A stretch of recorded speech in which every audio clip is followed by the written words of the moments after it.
Yes, the weekend in view, and it kind of looks dismal, especially the second half. And for a lot of folks, it's a 3-day weekend. But first, we got to get through the freeze and the frost that's going on. Good part of New Jersey under a frost advisory through this morning. And of course, looking at the normal first freeze of the year. I mean, for the New York City metro area, it usually comes to us a little bit late, more like late October. This is a legend here to look forward to. Early November highlighted in like that bay, so that includes Nassau, Suffolk County, the southern tip of Connecticut. And of course, further north and west you go, the earlier conditions are for freeze conditions, or that first freeze date.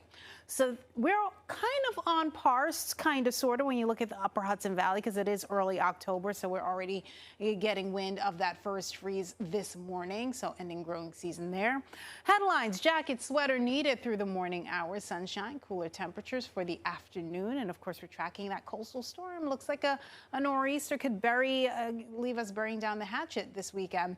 Right now, though, dry conditions, plenty of sunshine to go along. Temperatures maxing out in the 60s after bottoming out below freezing in some locations and in the 40s. And then as we head into the overnight pre-dawn hours, wind shifting gears, becoming more southerly at times, but eventually back to that northeast flow. Here's a wider view of things. We're tracking this coastal low, and again, expected to wreak havoc on pretty much our coastal areas and even interior sections for that matter. There could be some showers as early as around midnight. I was seeing effects of that. It's really going to be scattered in nature. We're looking at the potential later on tomorrow, but I think the likelihood of that is becoming a little bit more slim. The main event arriving later on Sunday evening, and then the heaviest into the early part of the overnight hours. So plan accordingly. Just give yourself a heads up. Pretty much Sunday afternoon into the evening, early overnight, heavy downpours, gusty winds out of the north, and still a soaker as we head into your Monday. So no relief there, not until early Tuesday. And then there may be lingering impacts. There may be some downed trees, power lines, power outages to have to contend with. Coastal flood watch. Remember, this could be upgraded at any point. This is times of high tide Sunday morning through Monday afternoon. And then we have that high wind watch also could be bumped up. Sustained winds, 20s, higher gusts expected, 60 plus is always possible. Something that we're going to continue to monitor. That's not even the peak that you just saw there. I think it'll even get higher near the coast.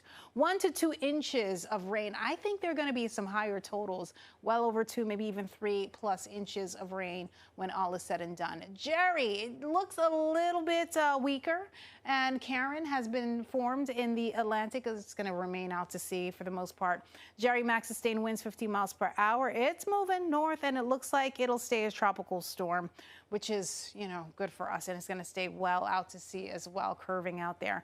And then max sustained winds, Karen, 45 miles per hour, kind of moving at northeast, and it's going to eventually become a remnant low. So drop-off forecast, lunchtime, going home, not a problem. Just make sure the kiddos are bundled up in the morning hours. There's your 7-day forecast. Temperatures mainly in the 60s, almost 70 by next week. We'll send it over to Alexa.